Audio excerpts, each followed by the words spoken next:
Have you ever wondered what's inside of a professional filmmaker's bag?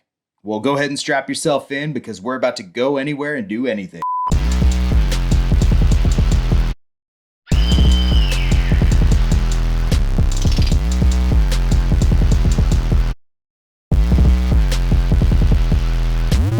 What's happening, everybody? This is Dave, the Fanny pack operator. Now, today is going to be a really special episode. We're going to do like a what's in my bag type thing. And it's not going to be like your typical gear dump that you see all over YouTube. This is going to be like the thought process behind the selection of the items in my gear bag as it sits currently. What is it, like April? But real quick, a little bit of the lore on why I have such a lightweight do-all backpack. We're going to go back in time a little bit.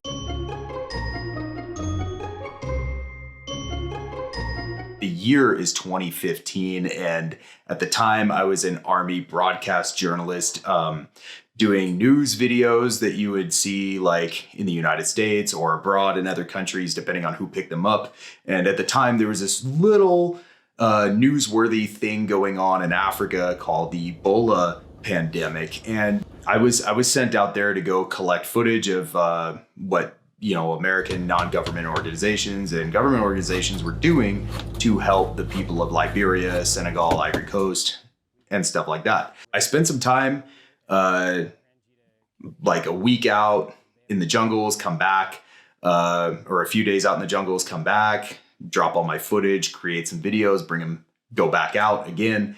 And one thing that I learned is that if you have to A, live out of a backpack, and B, carry all your gear with you, it gets very, very cumbersome.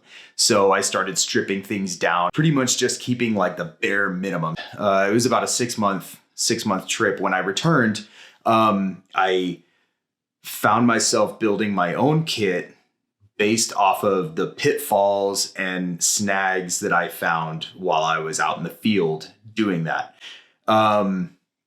So with that said, this is a camera kit bag that I have set up in my professional filmmaking career. The camera that I mainly use is the Panasonic GH5. You may have remembered this from a video that I did previously where I did like a review, the 2025 review on the GH5.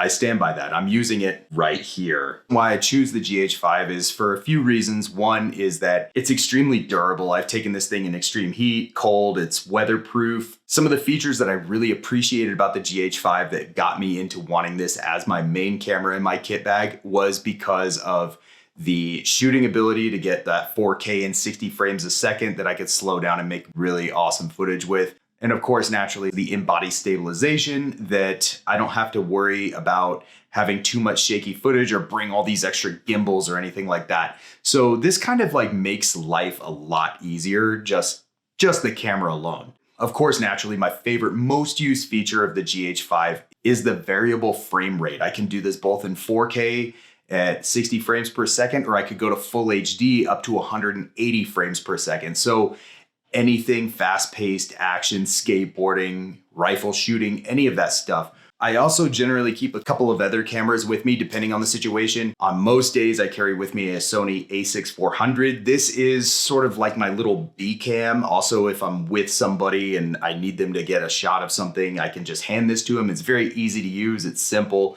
I just have all the settings dialed in and I just say, hey, go point and shoot something fun with this. And then I come back with a lot of really cool stuff, actually. But this is something that shoots in 4K. And I do keep a GoPro. This is an older GoPro. This is the Hero 4. Still works, still love using it. Gives you that additional versatility where you can throw it inside of something like, for example, that opening shot that you saw earlier that got you into this video.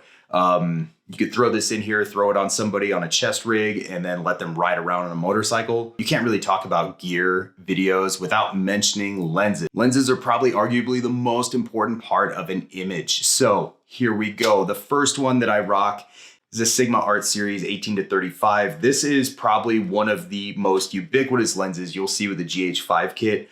It is a little bit on the heavy side, but that's because it is in fact a zoom lens. with the speed booster adapter that I use on the GH5, this ends up being something like a 25 millimeter to 48 millimeter. This is just a good like Swiss Army knife of a lens that I like to use. I do have with me some cinema primes from Rokinon. I carry a 50 millimeter and an 85 millimeter. Now with choosing these three lenses as my main go-to lenses in this kit, I end up getting a lot of versatility out of them. With that Sigma 18 to 35, I kind of have that be my good mid-range lens. The 50 gets some really cool tight shots from a distance. I could get a nice wider medium style shot, or I can use my 85 and get some really sweet interview footage. Now that isn't to say that I don't use them for other stuff. For example, I was shooting some video in a nightclub and I needed like a good shot from behind the crowd, and the 85 would bring me in tight enough on the subject on the stage. So highly recommend these. Yeah.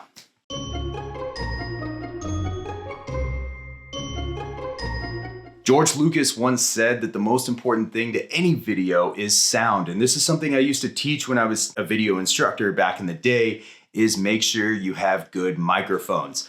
But what I'm mainly working on in studio or in my office right now is a shotgun mic that's connected to a Zoom H5. But when I'm out running and gunning, I do prefer the Rode VideoMic Pro. These things are fairly inexpensive, work great.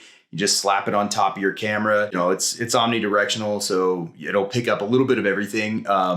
So if you need like good nat sound or something like that, this is the way to go. For lavalier mics, the DJI wireless mic. These things are pretty awesome. I've used these for a few different gigs and a few different jobs. I've even convinced companies that I've worked for to buy their own to use. The little mics themselves, they have magnets on the back so you can stick them to things like the metal pole. You could kind of hide it under a desk if you had to, or you can take the magnet off and put it on one side of the shirt and then kind of just snap it in place. Other things you can do, hide them in pockets. You could pretty much just hide these things anywhere. You might have seen these people on TikTok sticking them to their hats. They have limiters built into them. This is kind of a fun fact. They do have limiters built into them. And one of the main torture tests that I put them through was at SHOT Show in 2023. The firing cycle. So your typical pistol, everything's moving with the slide, right? Unless you have an open race gun and a frame mounted dot. I was at their range day and using these mics. You can hear gunshots in the background from the range, but they weren't overpowering and we weren't having to talk over them. And it was kind of nice because that just made my life a lot easier in post. There is an adapter to put this on an iPhone or a Samsung if you were so inclined. So all in all, for like $250, this is probably one of the best lav mic setups you could ever get, and I will stand on that.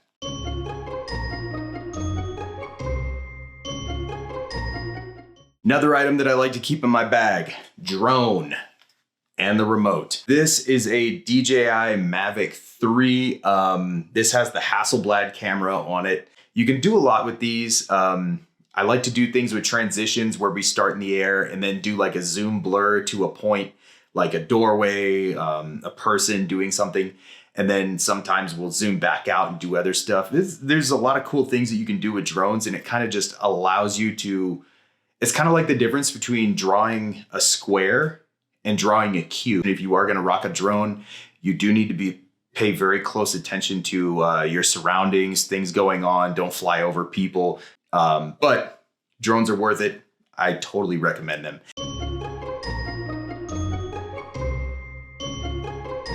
Now, as far as support items are concerned, the GH5 does have in-body stabilization. You can turn it on and off. I toggle it often. It is probably one of the most helpful features that also I forgot to mention earlier. But because of that, I don't necessarily need to carry a gimbal on me. I do keep around a Manfrotto tripod. This one is the fluid drag system. I'm looking right at it. It's underneath the camera. It has the fluid drag system. I did get the MVT 502 legs because of their weight and durability. In case I do need to carry them around, you can usually strap them to your bag if you need to. Just something in case you have to do those interview shots or something like that. Power and storage. These are the most single, often overlooked items in a camera kit, I swear to God. You always think you have enough batteries, you don't. I carry about 4 of these for the main camera. I keep 1 or 2 for my spares. For storage, I keep my memory cards in camera. I keep additional ones inside of here.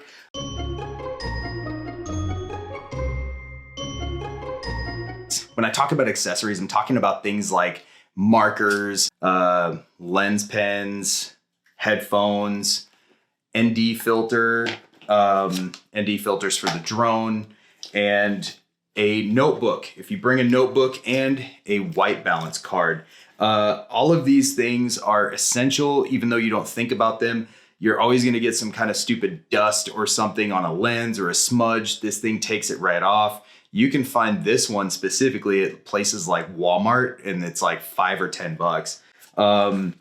A white balance card, you can do this with a white piece of paper, but also I found that this just being a lanyard and just keeping it around your neck, if you know that you're going to be changing lighting situations. ND filters are similar to having sunglasses on your lenses. Different people make them. Peter McKinnon has a set of ND filters. I've heard that they're very nice. I've never actually used one. Shout out to Pete. Yeah.